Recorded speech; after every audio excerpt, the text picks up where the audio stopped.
also. I know, and I still don't feel better. Let's go. Come on, pick up. Pick up. Hello? Yes, I came after you, but I missed the train. I'm sorry.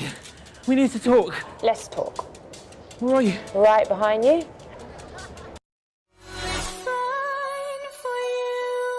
It's fine to flirt. It's fine till someone gets hurt. How many times have I told you, stay out of my stuff? It wasn't me. It was too, you. Can't prove it. Where are you two? Daddy. Sweetie, is he picking on you? She was in my stuff. Nick knows. He got dumped.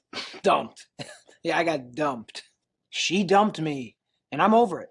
Okay, it was 6 months ago, guys. Get past it. I don't even know why we're still talking about it. Why is everybody looking at me? Maybe I'm one of those people that has always wanted to do it, but it's like a pipe dream for me, you know? And then you set it. You change your dreams, and then you grow up.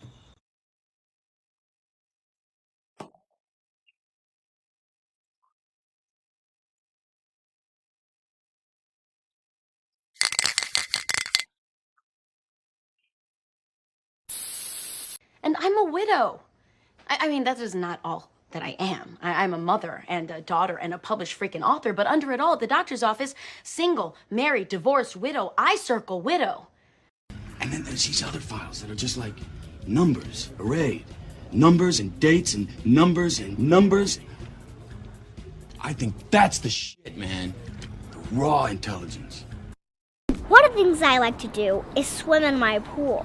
I usually just jump off the waterfalls, swim to the bottom, and I also play with my dogs. I love my dogs.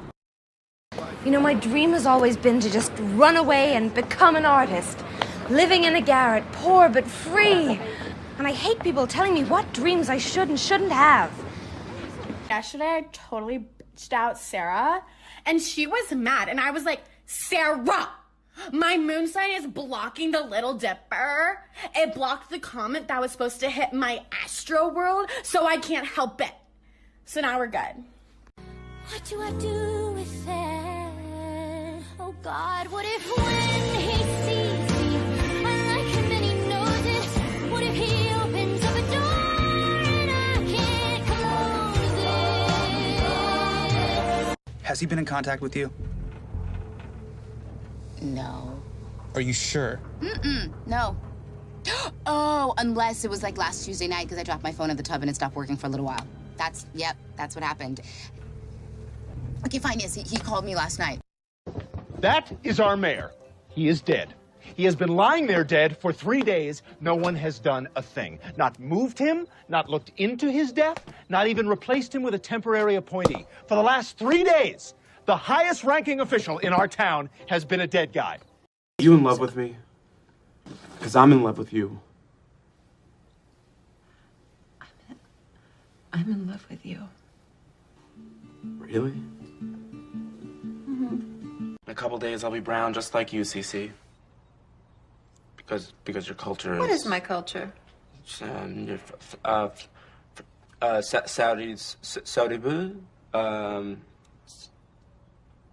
manga. My parents are born in India. India, totally. Because I love me.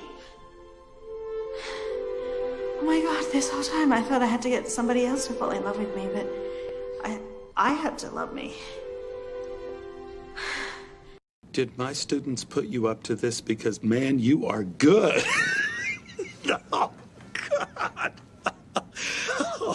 You got me. Without me, you would be back in Chicago, baby, washing hair in your mama's kitchen. Get your fingers out my face. And like all things, what Jorge giveth, Jorge can also taketh away. I may have come close, but I never had what you two have. Something always held me back, or stood in the way. This is not a date. Wait, a date? You never said anything about a date. I know. I didn't say anything about the date. I just wanted to clear it up in case there was any confusion on your part.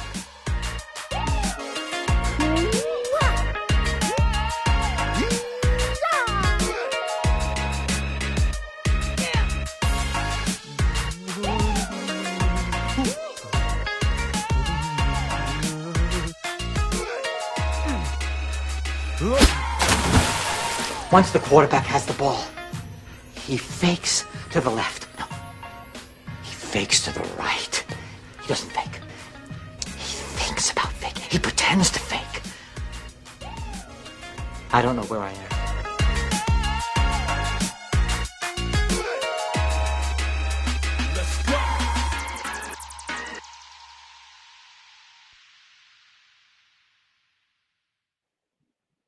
Woot woot! Okay, you guys have just watched AnimSchool's most recent student showcase. We're very, very proud of our showcases. We're very, very proud of our students. That video has over 3.5 million views. At AnimSchool, we teach 3D online courses with pro industry animators. And today we have sent out a call to animators to get their student reels reviewed by 3 of AnimSchool's own. And I'd like to introduce them today. We have Manuel Bover. He's the head of animation at AnimSchool. We have Morgan Green, also an amazing animator at AnimSchool. And we have Taryn Mathrew, who will also be here reviewing the demos that you sent in. And so I'm going to turn over to Manuel. Each of the instructors and animators are going to give a little bit of information about themselves, and then we'll head right into reviewing the reels. Hi, everybody. My name is Manuel Bover. I'm originally from Spain. I moved to the States back in 2004. I work at companies like Rhythm & Hues, Sony, Animal Logic. And the last 7 years, I've been the head of animation and instructor supervisor at AnimSchool. I'm in charge of quality control, basically just making sure you guys push yourselves and make an amazing job. As Jesse said, you can just look at the showcase. The student work has been amazing. So that's our job, just make sure that instructors and students push themselves to the limit to make sure you guys have a chance to get the job in the industry, because we know it's really competitive. So we are proud of our standards, animation standards, basically. So, Taran, you go after me. Right, I didn't know who's going to go next. Hi, everyone. Thanks, Manuel. My name's Taryn Matharu. I'm currently one of the general reviewers consultants at AnimSchool. I've been doing it for about 2.5 years. Been in the animation industry for about 20 years, and currently I'm animation supervisor at NPC Montreal, working on Transformers: Rise of the Beasts. Prior to that, I've worked in feature films for, from Captain Underpants, Little Prince, other independent movies for about 10 years. And then 10 years prior to that, I was working in video games. So I've got a bit of mishmash of everything. I've worked in games, I've worked in films, I've worked in feature, VFX, I sketch, I also do photography. And I was given this awesome opportunity to teach at AnimSchool about 3 years ago by Manuel. And ever since then, I've learned a great deal. I've seen some amazing students work, learned from them as well, actually, to be honest. And seeing the quality just go up and up and up. And here I am, just helping out and giving what I can, and learning from you guys too. So yeah, that's me in a nutshell. Hi, everyone. I'm Morgan. I went to Ringling back in 2009 and got a great opportunity to lucked out at starting out at Pixar, and then I got to opportunity to work with Glenn Keane at Tangled, and James Baxter, my 2 idols, at DreamWorks at Croods, and got to work on recently, Scoob at Real Effects, and now Sony recently, the movie called Sea Beast. And I'll be going on to Spider-Verse 2 actually in January, which I'm super excited about. And like Taryn said too, I'll lead the same thing. Got the great opportunity for Manuel to help teach a couple years ago. How time flies! Can't believe it's already been that long. And yeah, man, I've seen some freaking amazing student work come through AnimSchool, and even I learned from them. And I always say diamond sharpens diamond too, right? This is a collaborative form. So But yeah, and I'm excited to be here today. Looking forward to it. Yeah. Yep. Yeah, it's. Oh yeah, go ahead. That's right. Well, so now we're gonna like switch over into the actual reel reviews, and Manuel, real quick question for you: what makes a reel stand out? What makes for like a recruiter looking at reels? What's the main thing that people are looking for? I think the three of us can comment on it. For me, is the illusion of life. You probably heard it. It's just magic. You need to believe that the characters are alive. They need to make you laugh, cry, right? That's the thing for me. Just it needs to have that spark of life, right? Like I don't want rotoscoping, right? I don't want copying reality. I want you to push reality, like show your own vision, right? Your artistic vision. That's super important, and show me that like that I can believe in the characters that I see, right? That I feel them. That if they were there with me, that's the main thing for me. The illusion of life, I would say. Yeah. Just make it believable. Oh yeah, Morgan, go ahead. Sorry. So something I was told from some of my mentors at Pixar too that I always like stuck with me. One second, Morgan, you're coming in a little bit choppy. Your microphone, yeah, maybe. Oh, is it? There you go. That's better. Okay. All right. Sorry. Start over. Yeah, we want to hear this. Take two. So something I heard from some of my mentors at Pixar was mechanics can be taught, but subtlety is something that's a rare find in animators. And a lot of animators can be good at fun comedy shots, but I think a lot of recruiters are looking for, especially say if you want Pixar or Disney, they're looking for, are you moving the characters too much, right?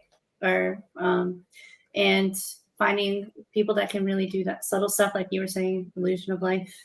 And I don't, I think a lot of students maybe put a lot on mechanics when I think sometimes they're like, we can teach you that, right? So. Yeah, I mean, just to add to that, I mean, I think it's interesting. We kind of got three very different perspectives almost, but very complementary perspectives. What I get a kick out of when I see people's reels is storytelling. I look at that first and foremost before anything, really, to be honest, before body mechanics, before I see intention and acting choices. For me, it's like if I'm watching a movie for the first time or a TV show, or whatever, I'm seeing something that I got to believe in and empathize with, or at least pretend I'm in that action of, if it is just a body mechanics demo reel, that's awesome. Let me imagine if I can enjoy the ride of that person, then, and I can feel it. Like if somebody can literally mimic Charlie Chaplin or Rowan Atkinson perfectly, I'm going to enjoy the ride for sure. Then I'll go down into the artistic flair and flamboyance and so forth. So I think it's all a mishmash of all of that together. But I think fundamentally, there's got to be a hook. There's got to be a hook that entices me into a reel.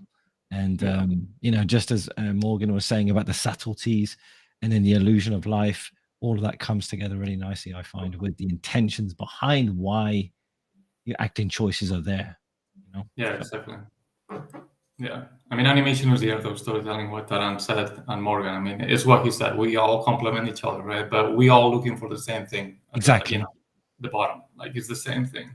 But it's animation is storytelling. It's acting, it's performance, it's subtext. I mean, it's everything, right? Together, we need to be actors. We need to be animators. We need to fight a computer probably 99% of the time.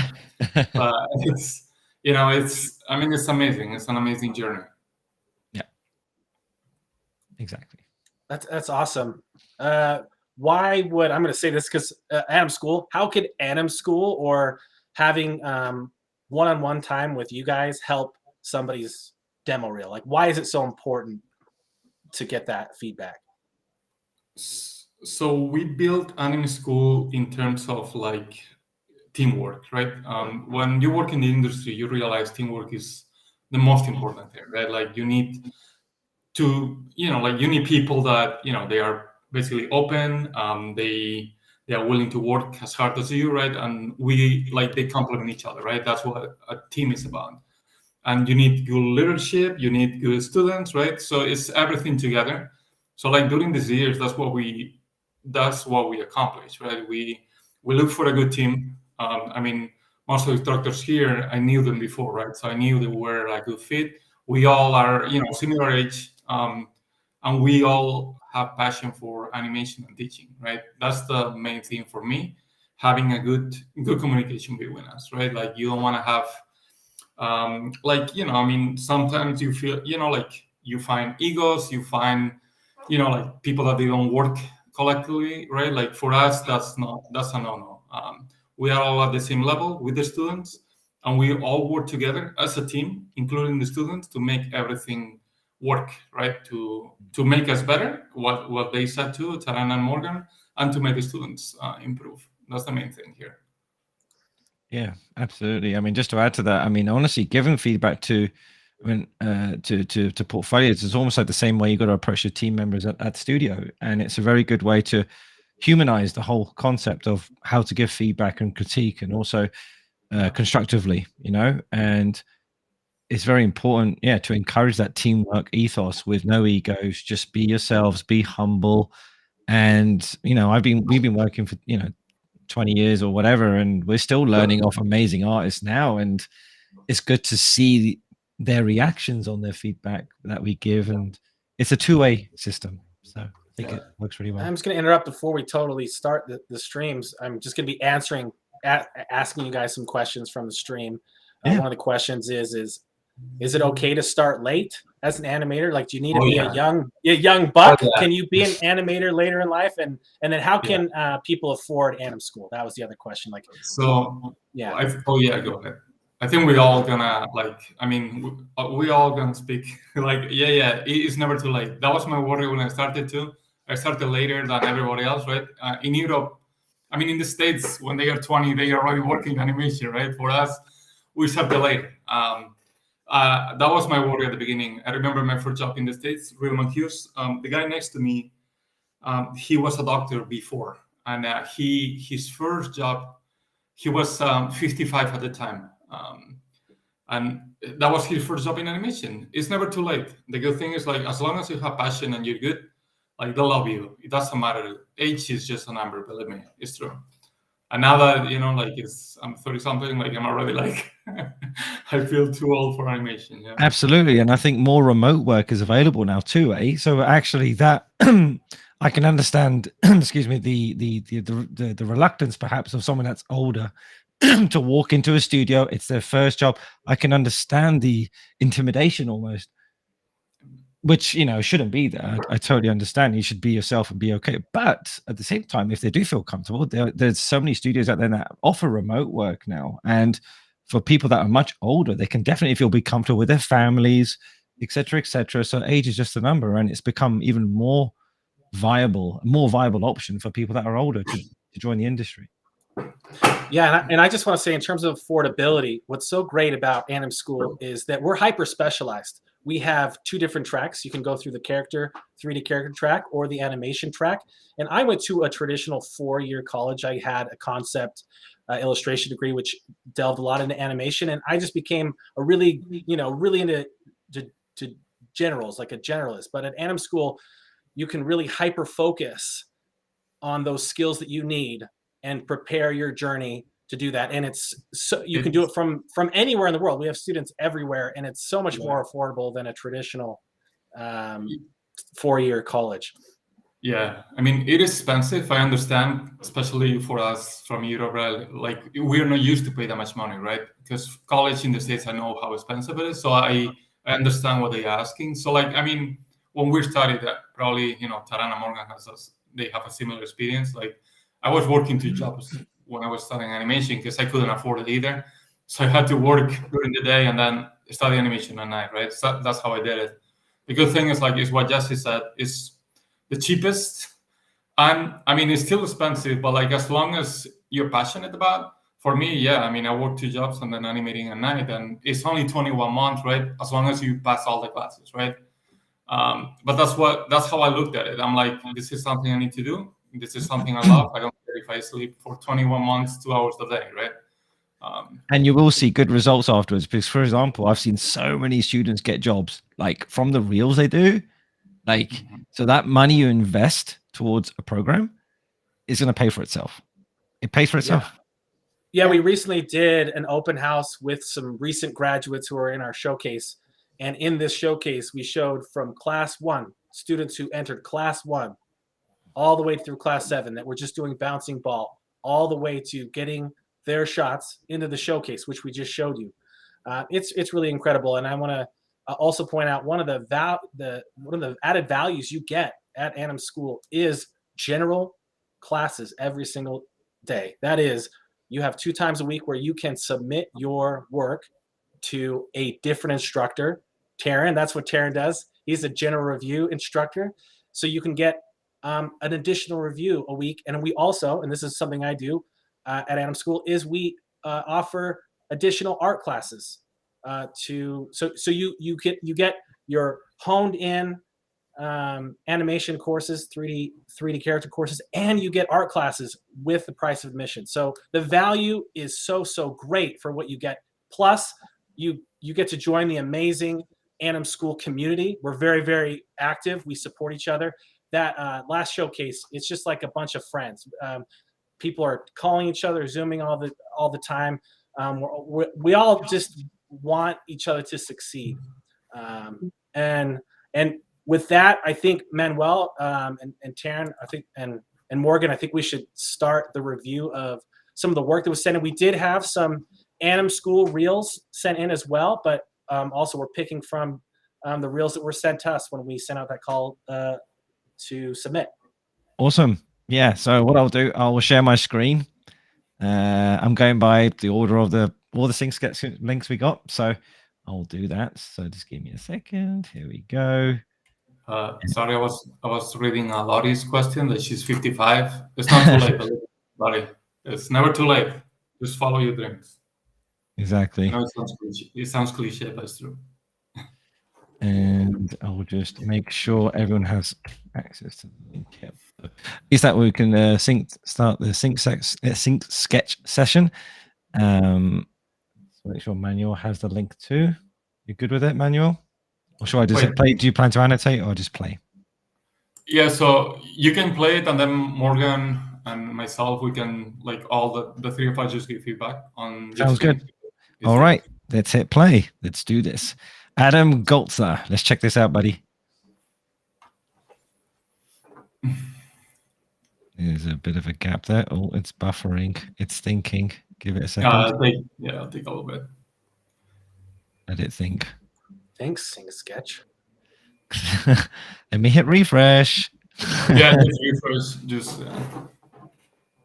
Oh, Sync Sketch has gone a bit nutty. All right, you know what? I'm going to go to the second reel. Let's see if this helps. Yeah, that one is right. Oh, there you go. Okay, let's check it out.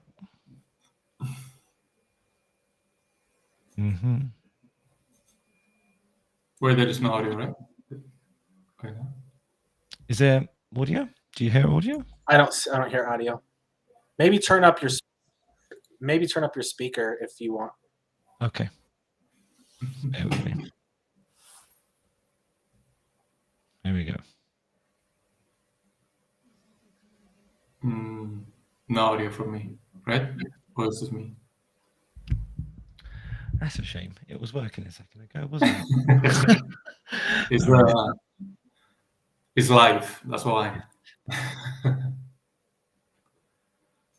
Yeah, just reshare, I guess. Just in case. All right, let's give it another go.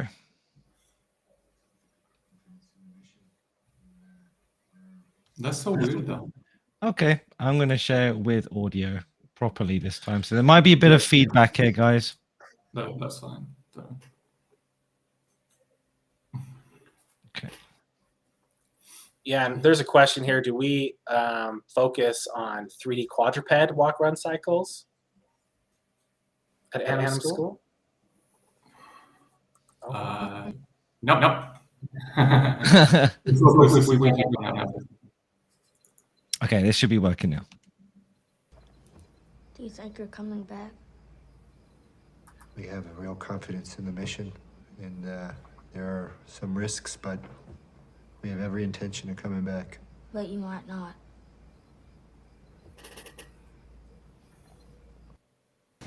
Hey, what's up? Oh, wow! Look who's here! Look who's here! Who's in the house? It's you. This is amazing. Oh, did you know that I lost 2 more pounds? Yesterday, all I had to eat was a hot dog with a little bit of mustard and no bun. I think you can tell that I've lost some weight.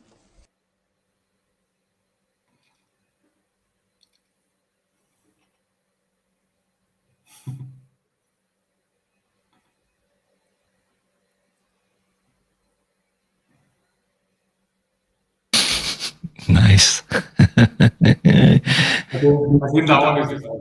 Yeah, I mean, the fact that you end it off like that is super awesome. Anyway, Manuel, what do you reckon? Me, I love the reel. Adam, you got better. He's a student from AnimSchool. He just graduated. This is his class 7, right, Adam? Well, he's not here. I forgot. This is the class 7 assignment. I mean, you can see he got better and better. I love this one acting-wise. Then I like this one body mechanics-wise. I would do another pass, splining pass, like a polish pass for me. That's me. Like lip sync for me here needs a little bit of work. Just the twinning part, I would just overlap a little bit. This one I like it. Just some, another polish pass on this. And then the last one is the one that I love. Is what Taran said. It's just unexpected, right? It's just funny. Like it just made me laugh. And that's what we're looking for, right? Remember at the beginning when we said we're looking for this moment, right? It made us laugh. So that tells you it's already, it's already good. That's mine. Morgan, what do you think? Yeah, I think there's a lot of nice subtlety, especially in that first shot. Seeing them going internal. I think I would maybe focus on some clarity of some poses, maybe, and also pushing. I think, like, especially with him somewhere. If I don't know if I can. Yeah, actually, I can. I don't know, for me, like, I know this is like a bit straight up, and I know we're maybe getting into some geometry stuff where, like, I know we should rings, but trying to make sure they still give pleasant shapes, I guess. The only other thing too might be also that coming here, and I would get that maybe out of the face. But I think I agree with everything you were saying, Manuel, in terms of making me laugh, and it has a nice diversity. We have some subtlety, but also some fun stuff and everything, which is also something you want to show. Your range of abilities. Exactly. Yeah, I agree. It's like the fact that this guy can do subtlety and broad motion is really, really cool. And yeah, I mean, what got me was the storytelling. I got it. So then after that, I'm like, all right, it makes me want to watch it again. And then now I can start looking at the artistic stuff, like the posing, like Morgan was saying, pushing that a bit more. Things like maybe, I like the fact that you are trying to drive an action from here and that dragging. You have got some nice opposite stuff going on there as well, which is really nice. Design stuff, I agree. This feels quite vertical. You can actually play with gesture lines more, maybe, perhaps. Things like that, just to make the design of the pose a bit more appealing.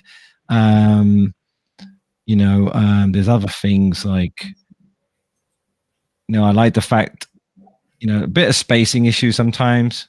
If you look at the spacing of the big, it's like even spacing, and so there's that polished stuff. This is the stuff that Manuel was talking about, polishing stuff here and there. Even like the way he turns here feels like he's pinned a little bit. Things like that, where you would feel the weight shift as he's turning, things like that. But the intentions are great. That's what I really like about it. Yeah. And little tiny details where it's more about anatomy, maybe, where the shoulders feel a bit isolated here, for example. Try and connect the chest and the shoulders together as part of the anatomy. Realistic movements are harder to do sometimes, I find, because you really have to respect the anatomy of the body. Yeah. So in cartoony stuff, we do tend to push things which we can get away with. But when you have a character who's doing more realistic motions and acting choices and subtle stuff, it's kind of hard to get away from isolated movements.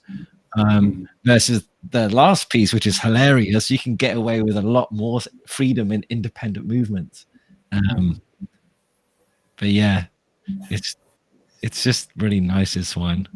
Yeah, this one is really good. You know, I love that beat where he pulls a trick. Where was it? He goes here, he holds his pose for a while, pulls the trigger, and then there's a beat where we register something's, you know, he's holding it, and then this starts. Our eyes are drawn to this. And then that little glance there is awesome. He's like, uh-oh, you know, things like that. Action and reaction, you know, it just works really well. I love how he's living in the screen, just trying. It's funny. I really even like how you ended the thing saying thanks for watching after that. It really led into the end. Good. I liked it. just poor guy. It's like everything goes fast, but it's all clear, and it's like this perfect beats and clarity. Yeah. And we're laughing because it's something that probably could happen to us, right? Like when you laugh, it's because it's what they said before. You identify to that, right? Like you're like, yeah, that probably could happen to me. You know, that's why it makes it funny, right? Exactly, and it reminds me of Mr. Bean. I don't know why this would happen to Mr. Bean, like putting a turkey in for Christmas in the oven and it gets stuck on his head. You know, things like that. It's really well done. Something I always tell my students, like, we don't want the audience feeling for the character. We want to put them in the shoes. So like the fact that you were saying, Manuel, like that would probably happen to me. Like he successfully did that. Like he put you in the shoes of that character. Yeah, exactly. This one's very subtle and nice. Yeah, it's a strong one. I would say maybe just if I'm, you know, maybe a partial beat. I like the fact that you're trying to design this part of the face, but this part we need to feel it follow through a bit more, perhaps, you know, a bit more asymmetry, things like that. Otherwise, if I was going to be nitpicky, it looked like he might be just slightly not cross-eyed, the opposite. Why am I brain this way and this way. Wall-eyed. Wall-eyed. Wall-eyed, yeah. Yeah, you wanna focus.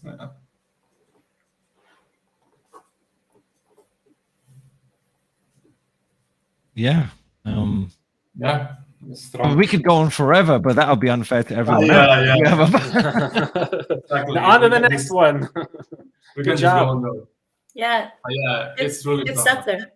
But in terms of acting choices, you definitely got a wicked range of choices that you can do: subtlety, broad, natural, and cartoony. That's really cool, man. Exactly. So, all right, I will now bring up the other link. I will bring it in here. Just give me a second. All right, let's see if this has sound. Yes, it does. Okay, I want to mute myself and.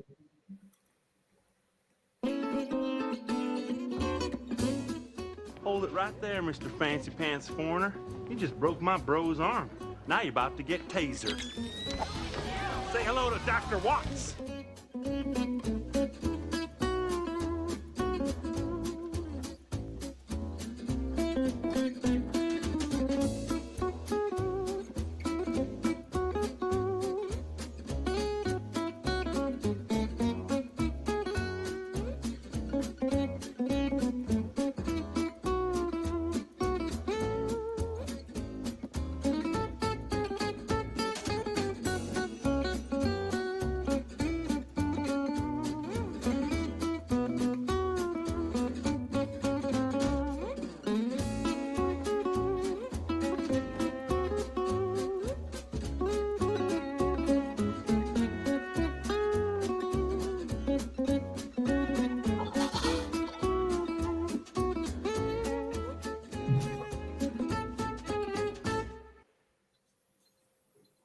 Awesome.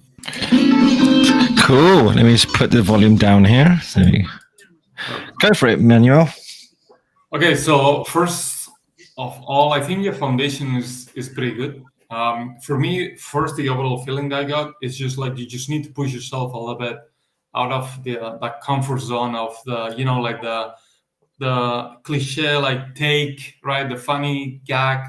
Like I would go for what Morgan was saying before too, like more like act, like you need acting, right? You need some what Taran was mentioning before, storytelling, right? Like a little bit more complex shots, right? That shows that you can do, you know, like that you can apply or your all this knowledge, right? But you need some acting stuff because right now, like what I see, body mechanics wise is fine, but the shots are a little bit short and they are a little bit basic to me. You know what I mean? Like simple. Like you can push a little bit more, right? Like even for this shot, like it's a good body mechanics wise is good, but like you want some background story, right? You want some personality, character, right? Like you need that subtext, you need that story behind it, what's happening, why it's happening. Right now, it just feels like really cliche and really simple to me.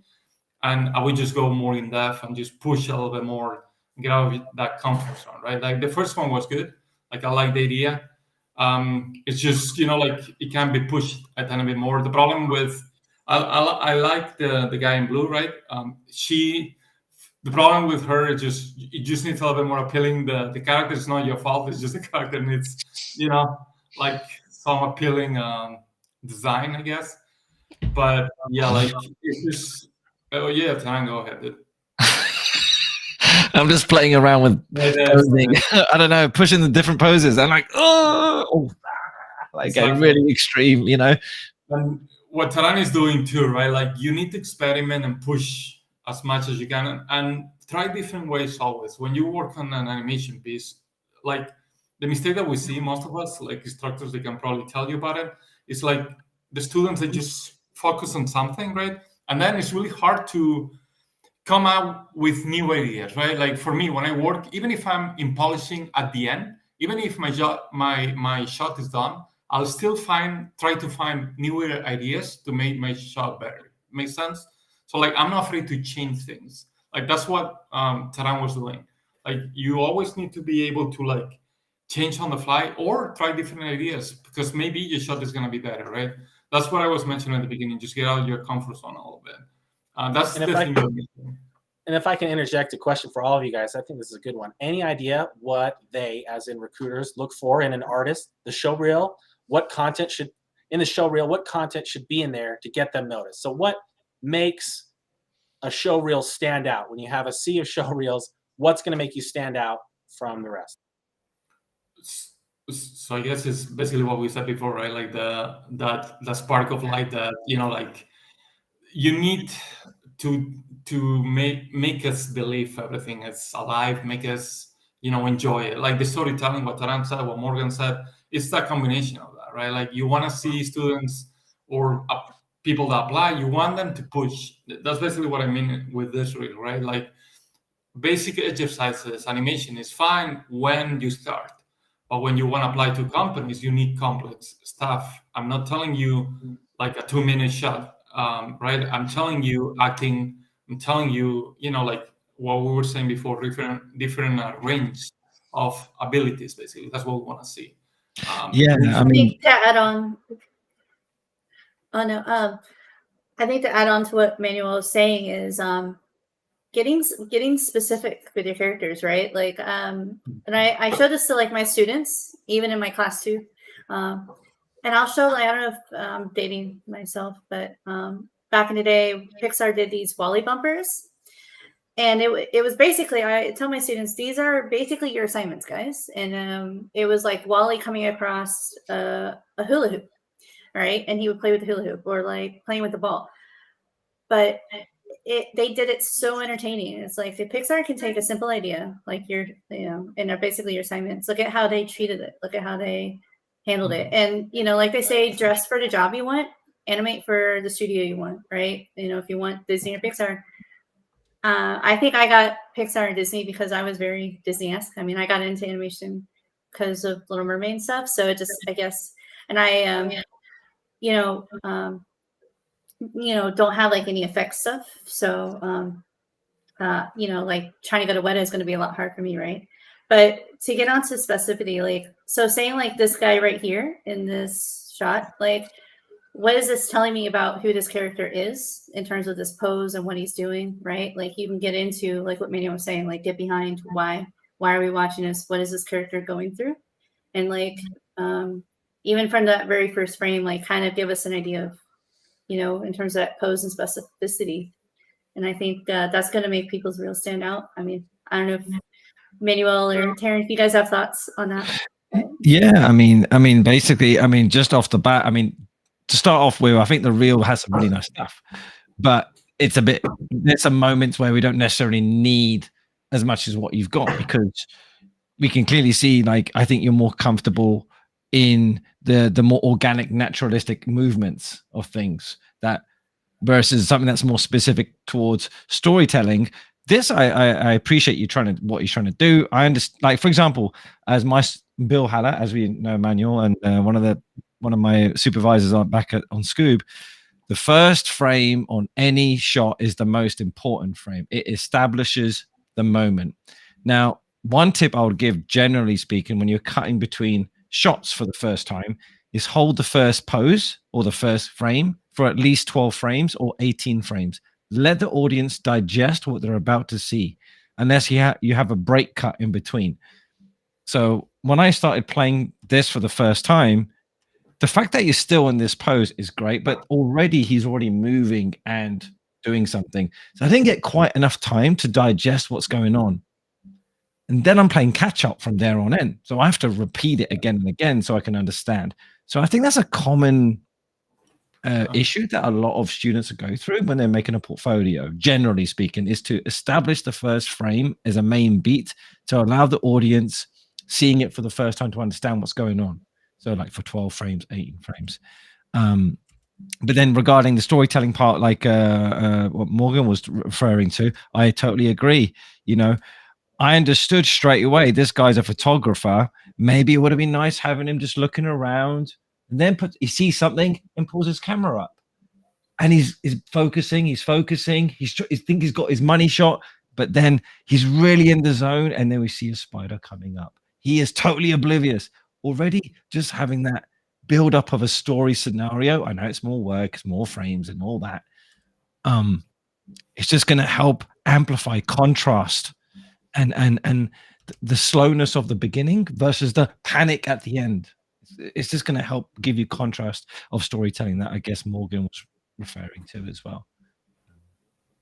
Yes, the trick is you're making them see, like, oh, I can see this person animating, like they're going to fit right in, and like they can animate a shot in our movie, and it's going to feel seamless, right? Yeah, because I could see that he can do some nice movements here and there, but again, like this, I wouldn't necessarily have in the reel. I don't think having a cycle is necessary. Maybe not this one. I'm not sure. This one, out of all of them, I don't think this one is particularly necessary. It's probably the weakest out of all of it. But the rest of it, there's some really nice stuff. Like this, I appreciate what you're trying to do here. It's there is a story behind it. But going back to what Manuel said in the beginning, I think we're missing that portrait, almost acting dialogue piece, subtlety and everything. So I think that's going to be really, really nice to add in your reel. Yeah. You have good foundation. Exactly. You just need a small push. That's it. Push. Go with use gesture lines. Just flow. Just play with lines, man. Lines is everything. And as Morgan would be aware from Pixar and places like that, they just use gesture lines and all the time just to get a nice flow going on of a pose. So one last thing for me on mechanics wise, I think maybe sometimes you could push the ease in, ease outs and speed up a little bit. Sometimes things are just slightly a bit even. They can have a little more punch on some of it. Yeah, man, absolutely. I totally agree. Timing is always the most difficult thing to learn. Even little subtle stuff like Jack, can we move on to the next one? I'm gonna yes. Sorry, we're getting carried away. Thank you. You guys, this is good. You get deep we're used to just go all in. Yeah. I'm just gonna interrupt and do that every once in a while. But while we're switching to the next one, This is a good question. How can I push my animations further beyond the reference, whether it's acting or a body mechanic shot? So this is good. So they film themselves or they have, reference. Right. How do they go beyond the reference? Who wants to ask first? Morgan, you go first. No pressure. Well, for me, it's all about capturing the essence of it, right? And so if I'm not feeling it, I keep pushing it, and I push it until it breaks, and then I'm like, oh, I know where the breaking line is. So then I push it just past the breaking line. That's generally how I go about it. I don't know how Taryn, Yeah. Manuel, how you. I completely agree. I mean, I do the same thing. It's easier to always turn it down than if you don't get your point across. It's going to be really difficult to push it more, right? That's what they always told me to. Bill Haller, that you mentioned, Taryn, that's in Hotel T. That's what he told us, right? He was our lead, and he's like, just push it. Don't worry. Just push it to the limit, break it, and then you can always turn it down. And that's what Hotel T is about, right? You just push it to the limit till it's just like not, till you literally break it. And even when you break it, it still works. And they put it in the movie. So reference is me, right? Like I work with a reference now, right? Like the important thing is just to have in your head a really good library, meaning ideas, live life. I mean, I sound really generic, but experience life, right? Like you need to know how the character will feel, how you will feel at that specific moment, and then just like look everywhere and get ideas. Because animation is pushing reality. That's what it is. If I agree.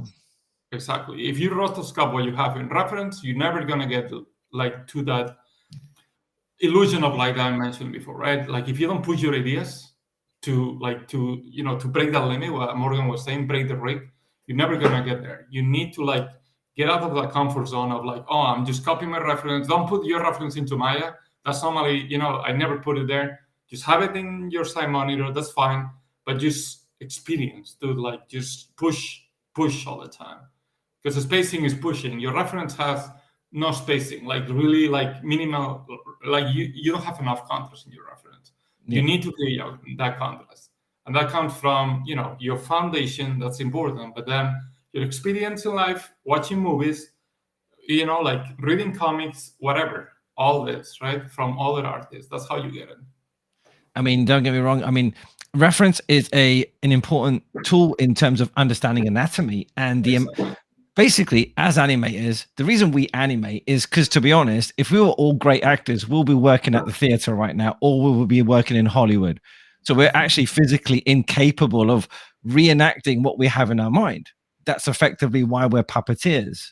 We can give the illusion of, because we have a great idea in our mind, just that our body doesn't want to cooperate. So why do we shoot reference? So we can actually get out of our comfort zone and loosen those joints, like the old school drama days, and try and imagine, unless you are spectacular like Jack Nicholson or Jim Carrey, fine, copy a reference. If you're as good as them, but then pushing the poses even more based on what we were just talking about.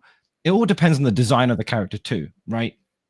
Yeah. You can use your reference to imagine a scenario, but then you got to look at the design of the character you're trying to push and respect that design. So if it's a big fat person or a big skinny tall person, you have to respect the design of that character.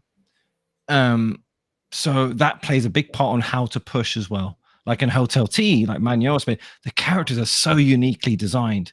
Not Dracula is really tall and thin and broad shoulders. You can really imagine how stretched, or you can have somebody that's more slouched. I mean, it all depends on the design of the character, and that's how you push, I find, as well. Exactly. One of the things I examine with my students at AnimSchool too is we look at even Norman Rockwell, which is known for his realism, right? Compare his photos to what he actually does, and it's like you see how much even he pushes, right? He'll intimidating cop has broader shoulders and leaning more over, and the kid slouching down, or it's always pushed at least 10%, right? Even if it's realism. That's so cool that you said that. Norman Rockwell had a professional photographer who would print out all the different scenes, and he would cut up the photos and do exactly what you said. He'd break those photos. so they Amazing. could- it's so cool that you brought that up. He was Amazing. awesome. That's a good reference, Morgan. What Morgan mentioned, you guys should study his drawings. Amazing. Great tip. So anyway, let's get back into the real stuff. Again, this is great though. We love answering these questions. I just wish we had more time, but yeah, hopefully all this feedback applies, because that applies to your reel too, what we're saying right now, right? Like there is no way we can go through all of them, but hopefully all this helps you understand. Right. What is Awesome. needed. So let me know if you hear the audio. I think we have to unmute the screen share, but we'll see if okay, let me see.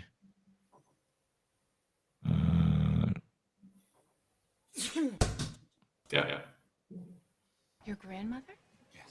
She was killed in battle. I don't hear any audio here though. I can hear it. Try again. Your grandmother? Do you guys hear any audio? Yeah.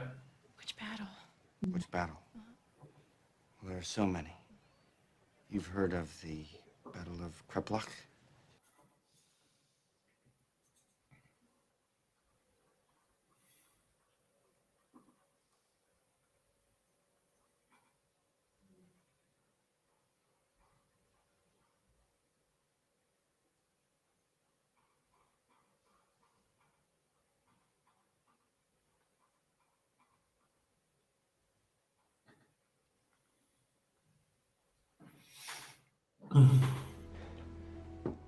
It's okay, Doss. There's no shame in this.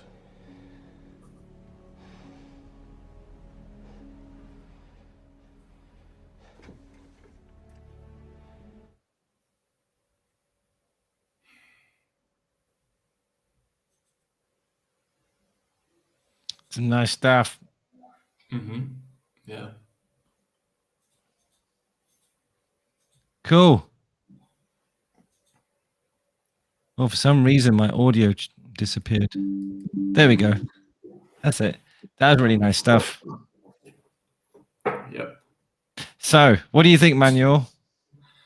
So I like. Let me see. Do I have the link right there?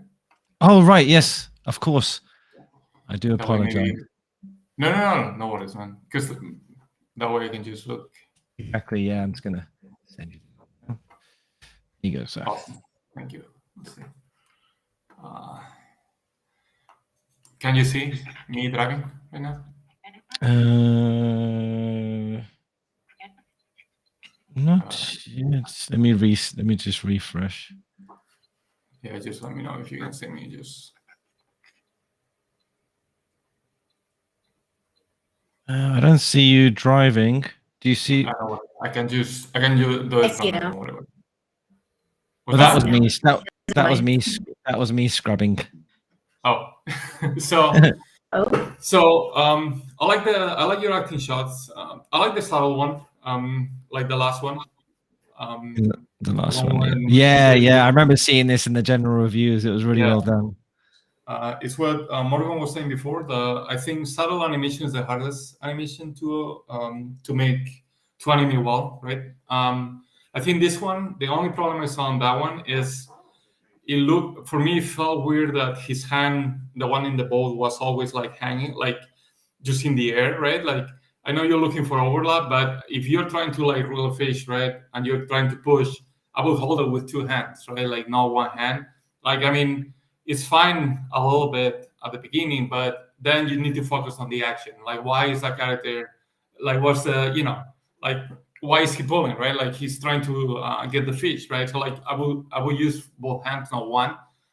So you need to keep that in mind, right? Like for me, that one, class 4 one, that's the mistake that I saw in the story. So that's why it didn't attract me as much. The rest, I like them. I think, this one I would take it out for the beginning of the reel. I don't think you need it. And to interrupt here, just because there was a question about this, do studios look for the worst shot on your reel and judge you based on that? Or, Yes. how, like, do you have any tips on kind of the order of your reel or what to leave in, what to leave out?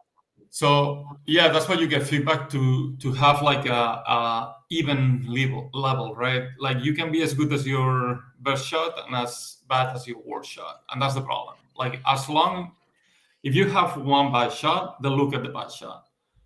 Like that's what we're gonna look for, and they're gonna be like, oh, like this one is not good. If you put the bad shot, people are gonna think that you thought that shot was good. So that's where they're gonna be like, oh no. They're gonna skip your reel, basically. That's So you almost have to become a curator of what is good and what is yeah. not. That's why you get feedback, right? Like that's the important thing. Like you try to get your shots at the same level, because if you have like this per level, like that's gonna be a problem. I know Yeah. someone who got an interview at Pixar for only 30 seconds of animation. So it is not about the length of your reel. And they all know that they all know that you're gonna have bad shot, or well, not necessarily have bad shots, but that not everything not everything is always going to be at the quality of your reel. But they're expecting this is your best stuff. So when you do have bad stuff on there, so definitely think about quality over quantity. And I was always told start with the bang and leave with the bang. Yep. So Exactly. And to be honest, Bharat, honestly, I mean, I appreciate the first shot. What? But the problem is, unfortunately, I think that your actual posing is really good. It's just the spacing's off. It just feels slow. Like it's supposed to be. I see why he was supposed to go smack, and then he suddenly spins into this pose. I mean, that's the whole idea of this hilarious intro, right? But I think it just felt a bit. This pose is nice here, but then it takes you forever to get to here, and then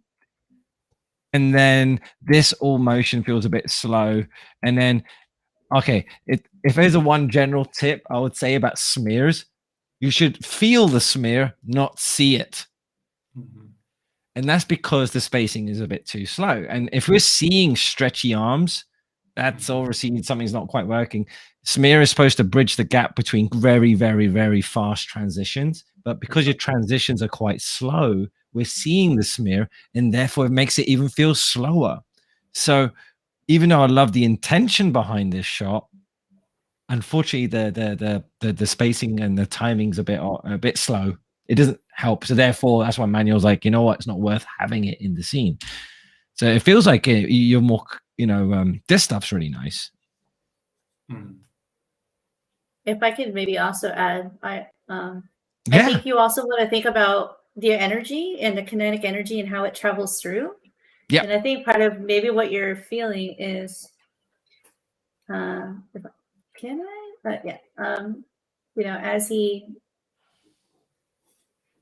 he goes down, but then it seems like he kind of, like, I would assume that he would actually come down and go around this way, as opposed to come down and then go back the other way. It just kind of feels like the energy doesn't follow through. Yeah, so it follows. Yeah, absolutely. So maybe he'll swing his head down this way and then maybe spinning the other way. I don't know. Yeah, it could be quite interesting. Yeah, absolutely. What I would do is like basically what you guys are mentioning, just bring it towards the screen, right? When you work in 3D, you need to play with perspective. That's the biggest mistake I see with students. Like, you don't push perspective enough. Perspective is motion. What Morgan was mentioning, she was mentioning James Baxter. He's a master of perspective. And that was 2D. You know how hard is that in 2D? We have the advantage that we work in 3D. Charan has Akira in the background. Like, you can study Akira and see perspective, right? Like, that's what you need to do in 3D. You need to break that 2D look, right? Like, you're working in 3D space. Push it. Like, bring it closer to camera, bring it away to camera. You create weight. You create, right, energy, flow. That's what you need to do. Like, Well, that's it. Yeah, I mean, you're the director of your piece, so you have to tell the audience how you want to compose it. And then also the other thing is also making sure you're pushing and posing, but respect in 3D space what the posing's actually true and not cheating off camera. I always try and treat each posing as part of the treat each pose as a sculpture, pretty much. Exactly. That's the biggest mistake that I see from a student. Like, they don't push perspective enough. It's like you just get used to like, well, my character is here, it's gonna stay there the whole time. Like you need to push a little bit, right? Like what I was mentioning before on, like get out of your comfort zone a little bit, right? Like just push it. Don't be afraid to push it. Never. Like just enjoy it. It's your vision, right? Like just be, when you work, it's not gonna be your vision anymore. Just enjoy it while you're a student. Believe me. Just take it. But I like this. I mean, yes, pushed. Like I really like that. I mean, your stronger pieces are your last two. Exactly. Yeah. Like, okay, let's go. Let's go to the next one. No. I know this is great. This is really good. I'll just say this is my favorite. One of my favorites from the reel. Just something about the beats and the timing just really sings, and he really did put time poses. Yeah. It's just the arm. The arm for me feels weird, especially here. It's like why you would have the arm there? Like, well, he's grabbing the boat, right? No. He's just hanging loose. His arm's just hanging loose. Why, like, for me, I would try to like grab them with both hands, right, to like a better silhouette right there, and then just like counter with your pelvis, so you get a nice curve to counterbalance and don't fall, right? That's what I would do. Right? And this is a really nice subtle piece. So yeah, we'll move on. This is good job. Really, good job. Good job. Good job. It's looking good. Yeah, awesome job.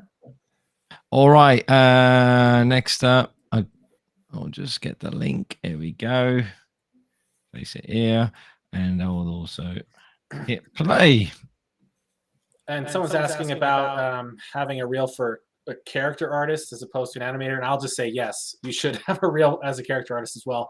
If you're doing 3D character animations, we teach this too. You do turnarounds and other things in a video type format so that you can showcase your best work in a video. It's just more, it just grabs more attention. Awesome.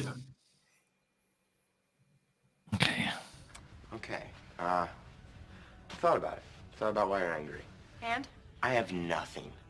I do not know what I did wrong.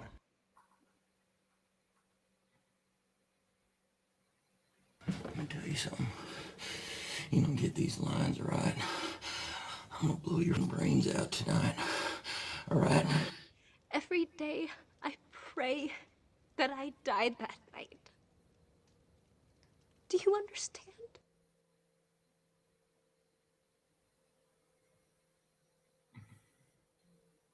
What did you do to make money? Oh, I sold fake drugs to college kids. Okay. Good. Cool. Okay, Manuel, what do you reckon? So looking at your reel, what I would do, like, good job, Don. I like it. I would take this shot out, me. I think like this shot is the weakest that you have. Like, I don't know if the one you did, that one was the one you did earlier in the classes, but like for me, lip sync needs work. So the first shot needs a lot of facial animation work. Your polish is good. The problem that we see, what Morgan mentioned before, is contrast. I'm missing contrast, right? Like your polish is good, but polishing doesn't mean make your shot smooth.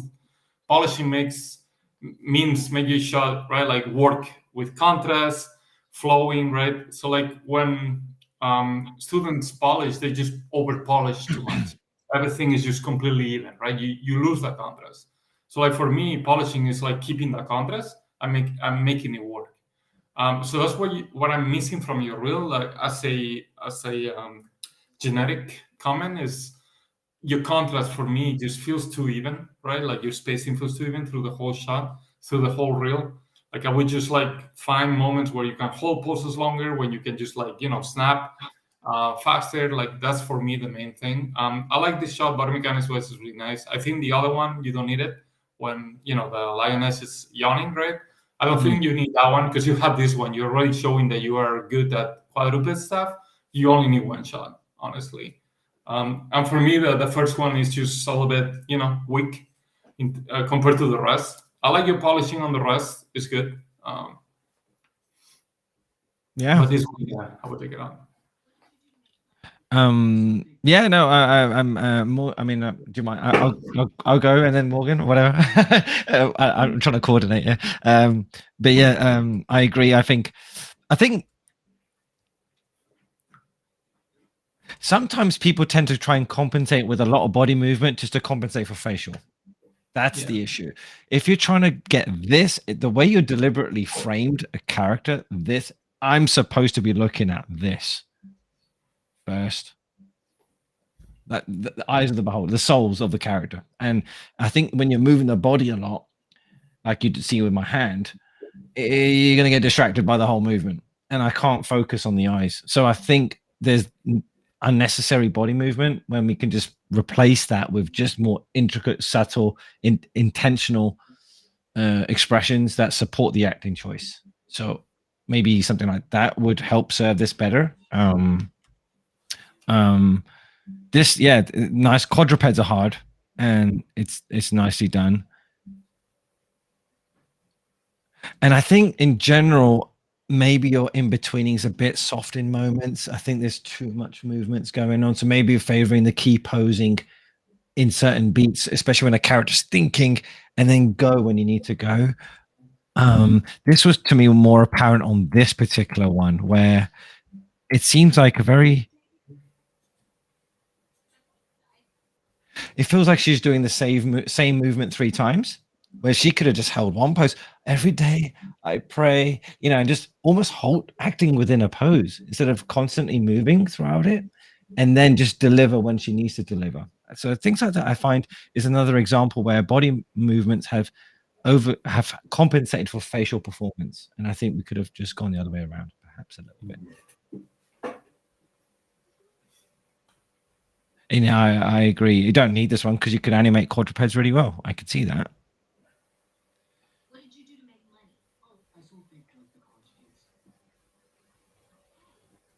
And that one's actually more successful because it is more subtle. And I was just focusing more on the eyes. Maybe the hand and the design of the character can be composed a little bit more appealingly. Just having a hand and a bottle off camera. It's hard though because the design of the character is kind of like that. But I think generally speaking, it's the intention's cool. So yeah, Morgan, what do you reckon? Wait, Morgan, I think you mute. Yeah, sorry. Yeah, I agree a lot with what you're saying, Taryn. I think this is probably one of the more successful ones. I would like to see, though, especially when she looks down here, I don't know if maybe part of it's just her being really slow and even when she comes up, but her eyes kind of die for me. Yep. And so some keep alive, maybe some timing stuff. And then, like, if I was go from here to here, I would like to maybe see just a bit more contrast in the change of her facial expression.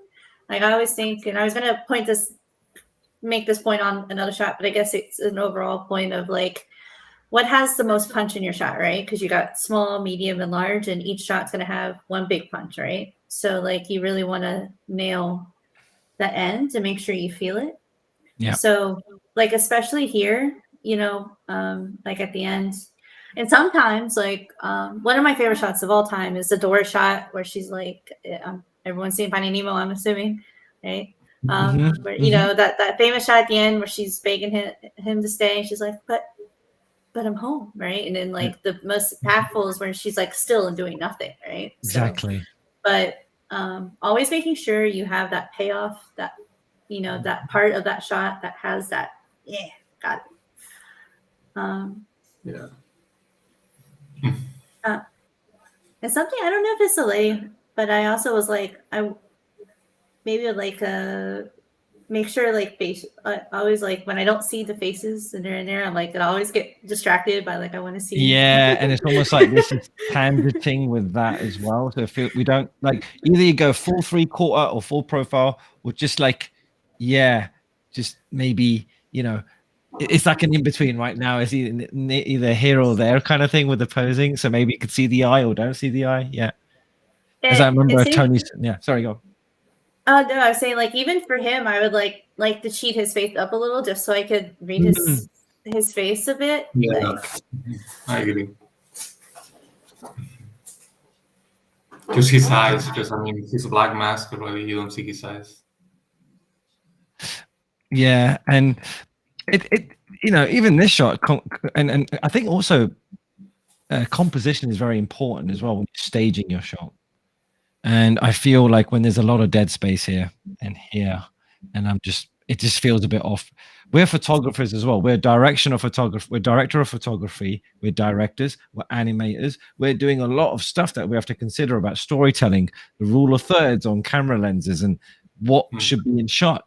So things like that, where you compose and frame a shot, has to be intriguing enough where we avoid dead spaces to a degree, and not because I'm almost expecting some person to go, "Hello, hi," just waving there, maybe in the background. I don't know.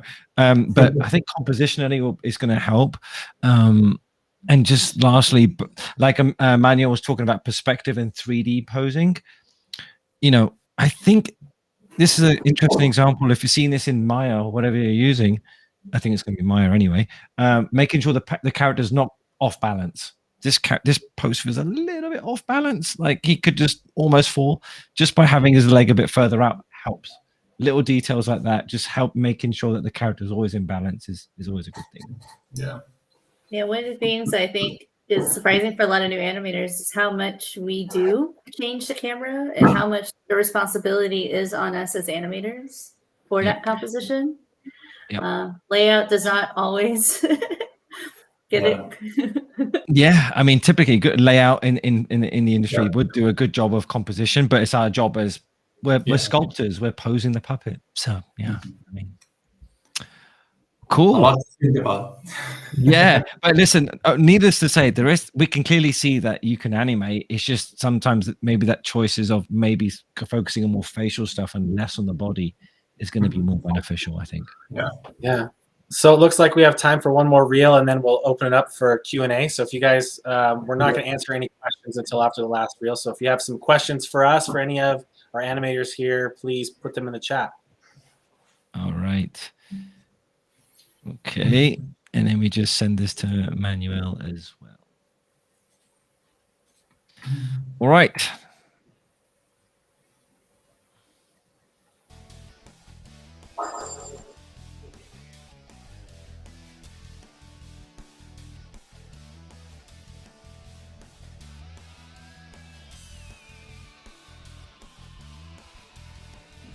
You see, that's great. That's awesome.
A lot of work.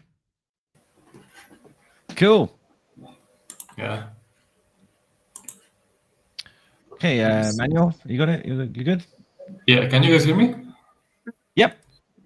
Okay. Can you see me like moving in the room? Yep. Awesome. Oh, I don't actually see you scrubbing. It's not updating my refresh. Are you actually in the session? No. So, yeah, Morgan, can you see it? Actually, no. You're not scrubbing anymore. It was me that was scrubbing. Yeah.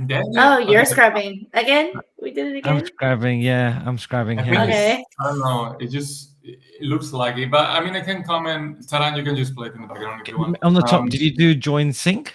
Can you join the sync? Yeah, but let me try it again. Let me just do it 1 second. Maybe if you hit start presenting, you could. What about now? Yes, there you go. Better? Okay, perfect. Yep. So, Leslie, if you're there or you see this, I love your Persona work, though. I mean, I'm a Persona fan, but meaning like your video game stuff. Let me take out the volume. Let me mute it. Right here, I love the spacing. Is what I was mentioning before, right? Like I love the contrast, how much you push. I think the one that I saw right here, body mechanics wise, right here, this one, right here, Just need a little bit more spacing right there on the feet, right here, right? This, I like the idea, but you see the weapon is just like stuck in Pinned, space a little yeah. bit. I like the hang time, but you just need to overshoot a tiny bit. And then what I would do, maybe just like have a better silhouette here with the arm. So you have like a small straight, right there, just for the stretch. You see this? Like you can have a bend at the beginning and then just straight, just to create weight, and then you follow the straight the whole time. And then right here, after the contact, so you still follow straight. And then after the contact, you can have maybe one frame that he's still straight, and then you go bend. So right here, you create that, you show a little bit more force. But I mean, your fundamentals are there. Like then right here too, you need some polish, right? The arm right here just feels too mechanical. Then the contact, you need to polish the fingers really well. I know it's video into steel, right? Then this arm too, like it just feels too mechanical to me. This, for me, this is the weakest that you have. I love the idle stuff, body mechanics wise. They are working really well. I love this part. I love the idle right here. Like all this for me is really good, right? Like I like this piece that you had before, right? Yeah. I love force right here. Me being me, I would push this a lot, right? Like just like maybe like more curve. Like I would follow the curve for a little bit longer, me, and then right, like still here, and then I will go into straight later, right? And then right here, this is fine, I guess. Then the part that I saw, this was fine. Just here, I'll push spacing a little bit. I know you push it really well. Then right here, you see like this is pretty even to me. If you follow her ways right here, all this, you can see the spacing is the same. I will go from here. My next frame will be probably like this right here, and then you have the hang time, and then you go into this, right?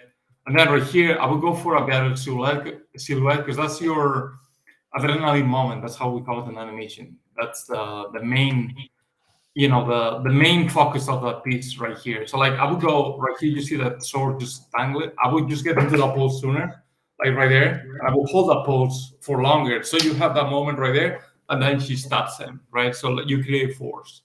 That's what I would do right here. Because like you have a really nice pose here, but it's just here like one frame and it's blurred when she's holding the sword with two hands, right? So I will hold it for longer. All this will be the pose for me. Like I will hold it for probably 8 to 9 frames, and then the stab, right? But it's really nice. I mean, I like the force and the rest, like the contrast that you have here.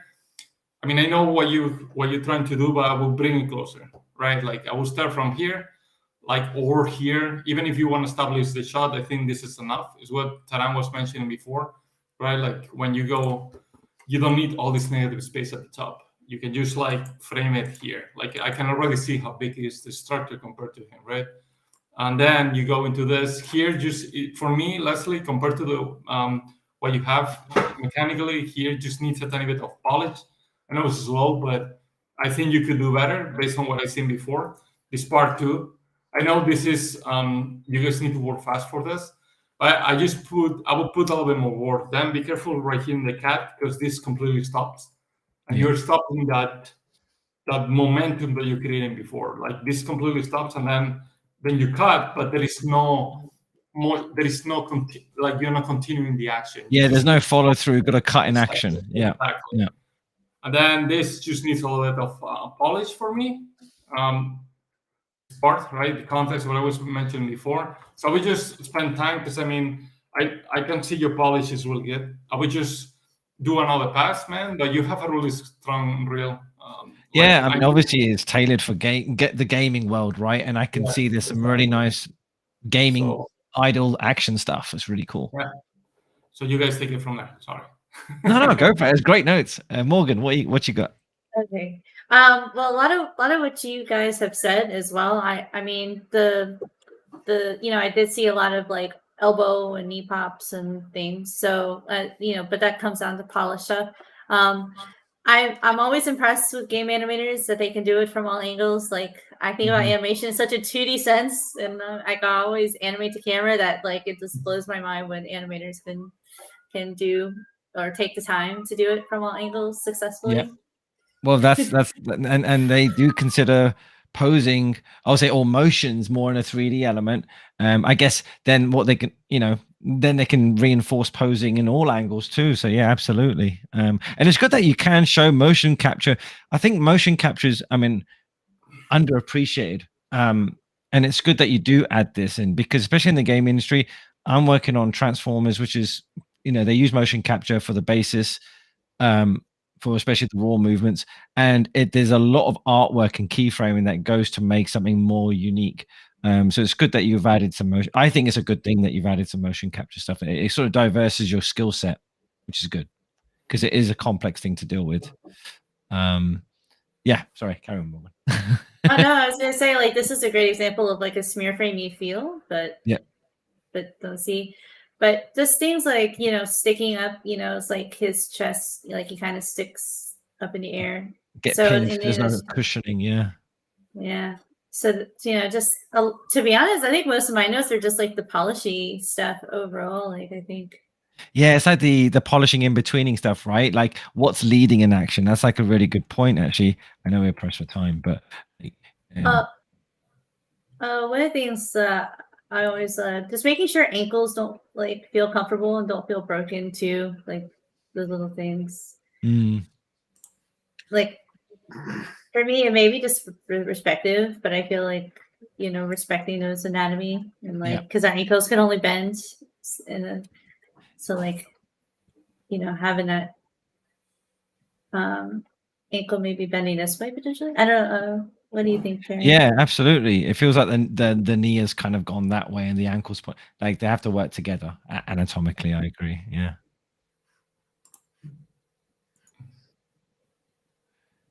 And then let me just reset the zoom. There we go. Oh, sorry. Yeah. That's okay.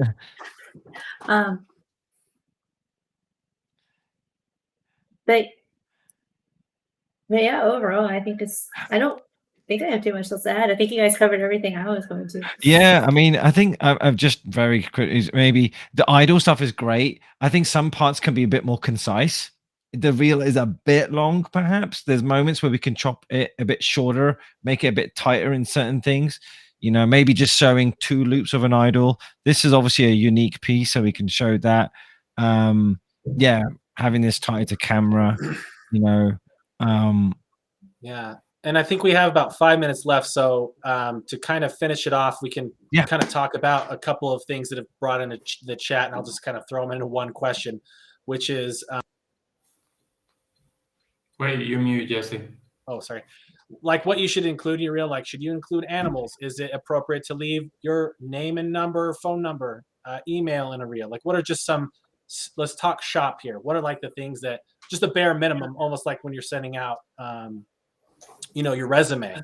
This is kind of like your resume for the job you want. So we talked about, like, that was a game reel. You're going to definitely have different things in it if you're applying to Riot versus if you're applying to Pixar, Disney, like you were talking about, Morgan, right? Like you kind of have to decide where you want to be, right?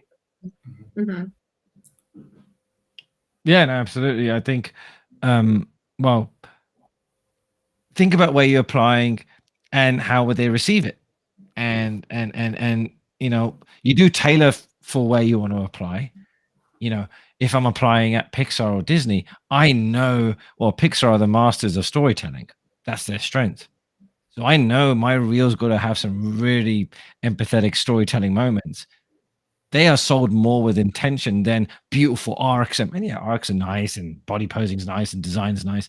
But I think for me, correct me if I'm wrong, Morgan and Manuel, I think they do look at storytelling as they got to be enticed, versus somewhere like maybe, I don't know, Sony. Maybe they look more at the broader sense of motions, perhaps. I don't know. Yeah.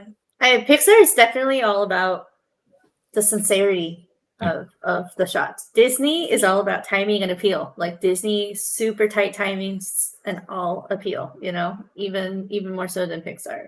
Yep. And I remember back when I was at Disney and Pixar and stuff, I was like, oh, look, it's Sony. But like, because I didn't have any cartoony stuff and it was all High with the Chance of Meatballs and like Hotel Transylvania, I never got a shot on those movies. But I'm like, I want to try cartoony. Yeah.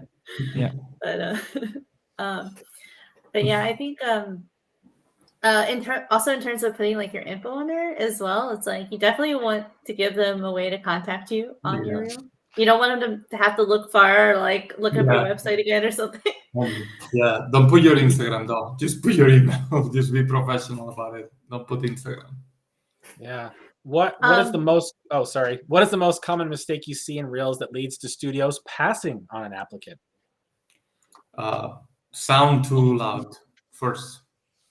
If you put music, like distracting music, they'll turn it off completely. That's the first thing they do. They don't want to hear the music. They don't want to hear your, like they'll turn it off. That's the first thing. And they are not going to hear anything. They just care about the animation. They don't care about your music. So that's the big, like the biggest mistake that I've seen. And I think my biggest advice is just don't put music. Just put in the background really, really low, like really low. And just focus on the animation. Don't distract. Another one, lighting. It doesn't matter if you shot this lighting or not. Like as long as the animation is good, it doesn't matter.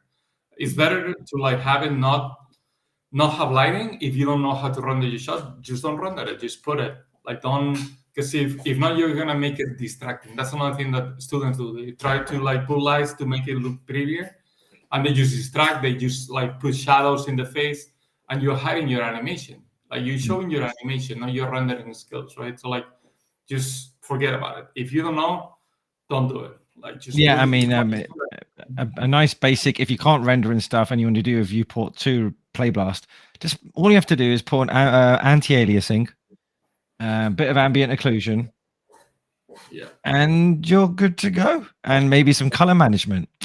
Yeah, 1080p. Just don't forget that. Kind of like my art. 1080p, of course. Yeah, the res. I'm going to just jump in here and say my art teacher always said you can't polish a rotten egg. So just if you got the best lighting in the world, if the animation's not there, it's not going to do you any good. You're just polishing. You're just polishing that rotten egg. That's what you're doing. One of the things that like actually even kind of surprised me, but it makes sense, is like not going too overboard with the production of like kind of alluding what you're saying, Manuel, but like these big fancy openers and like all this stuff and like fancy transitions. It makes it seem like trying too hard potentially, and it feels studenty. So apparently less is more. Just basic slides. Don't do music. Don't do fancy transitions like they just want to see your animation. Was probably one of the biggest things. Yeah. From the chat, what 3D animation book would you recommend a person who has only studied visual communication? Illusion of Life. The Illusion of Life. Illusion of Life. Richard Williams, Animator Survivor Kit. Second, yeah, for sure. No brainer. Yeah. Those two, yeah. Those two, you're good. You're good as gold, honestly. Yeah, that's actually, and maybe any of Ed Hooks' books about acting. True. Acting for animators. Yeah, those three, I would say. Acting is so underappreciated, and the art of acting needs to be brought back into life. But based on acting, I would follow Jutta Hagen. Acting, and Konstantin Stanislavski. My pronunciation, I butchered his name, but here's a question we hear all the time. Can you still learn CG animation if you haven't drawn or do anything that's art? Do you have to be an artist, a painter, to animate in 3D? Yes, you can. Yeah, of course. You can. I mean, you can have the greatest sculptors, as long as you understand anatomy. I do think, even if you can't do life drawing very well, as long as you can get the flow of the drawing, the feeling of the drawing, it can be a 30-second drawing, as long as you understand anatomy and body language, whether it be a stick person, because I'm not a great illustrator. It takes me more time to do it. I mean, Jesse, you're a fantastic painter. I mean, you're really good at what you do and everything. But, as long as you understand the ideology behind 3D, I mean, you can sculpt like a clay sculptor and think of it that way. That is the amazing part of Maya, right? But the caveat, like kind of what you're saying, you have to have the eye, right? Like, and I always said, and like I know when I was a young animator, I may not have done it right, but I knew something was wrong, right? And and I would just sit at that computer until it was right. I would let me try this, let me try that, and then until I found it, and then I'm like, but like I think it is important. You got to have an eye. You got to like and trust your instincts on knowing when it's wrong, and like keep searching. So Absolutely. Yeah. This question's specifically for Morgan. When you say Pixar is all about story and sincerity, can you elaborate? Like, what should we do if a short story versus sending them a reel with multiple shots that have nothing to do with each other? So how do you, if you're trying to like go to Pixar, how do you do that in such a short reel? How do you show that story and sincerity?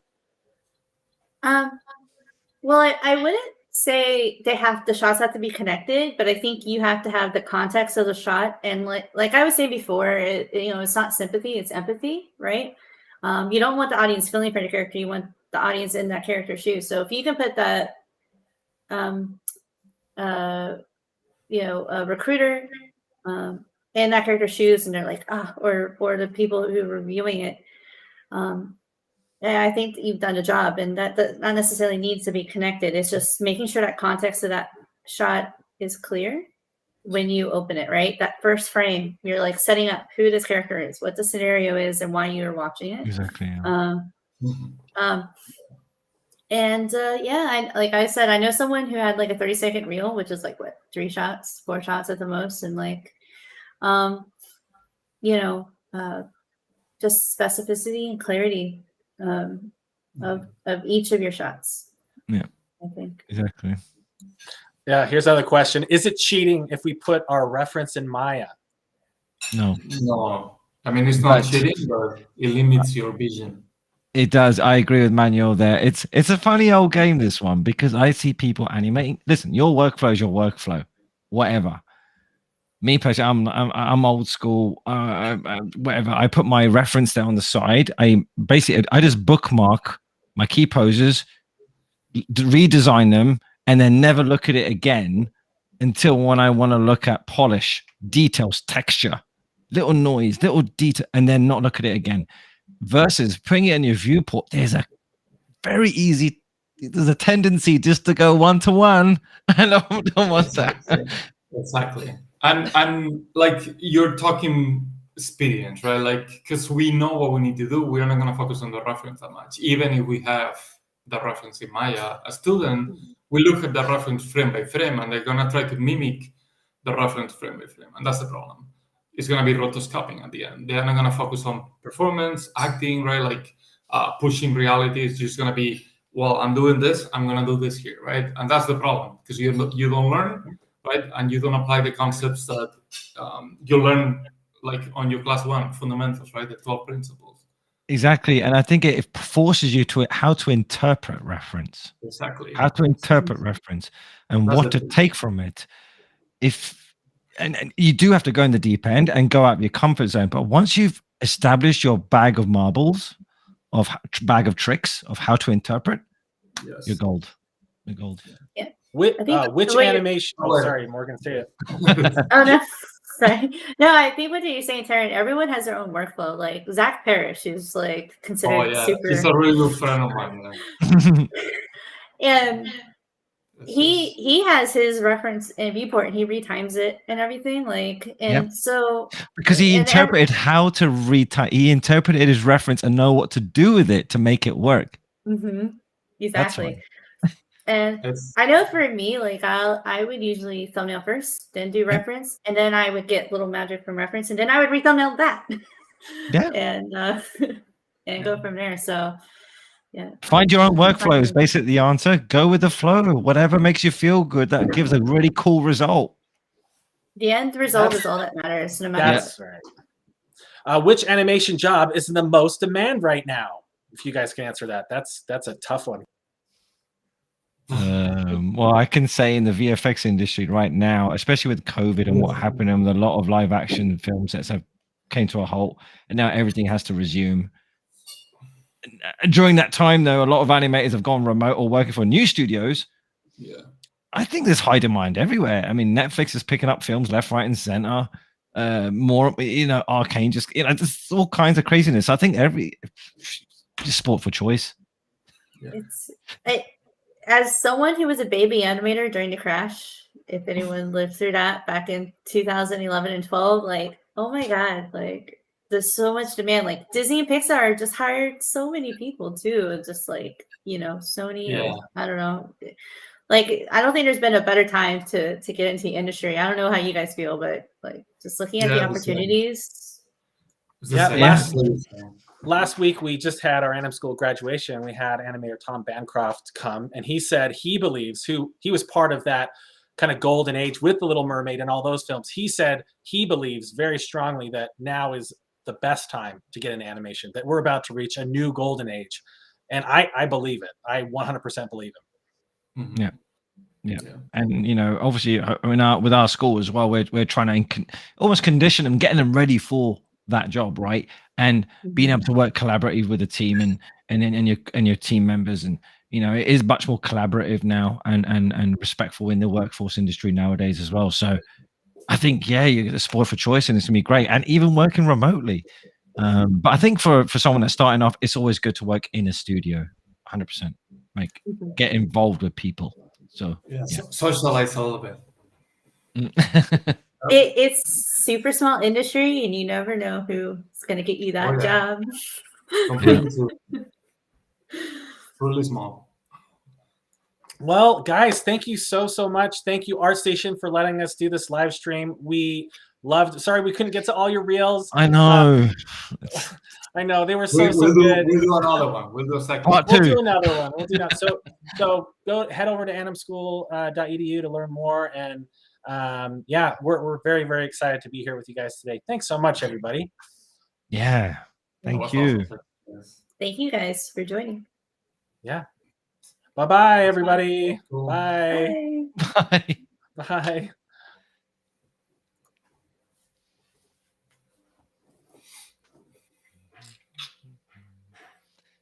How we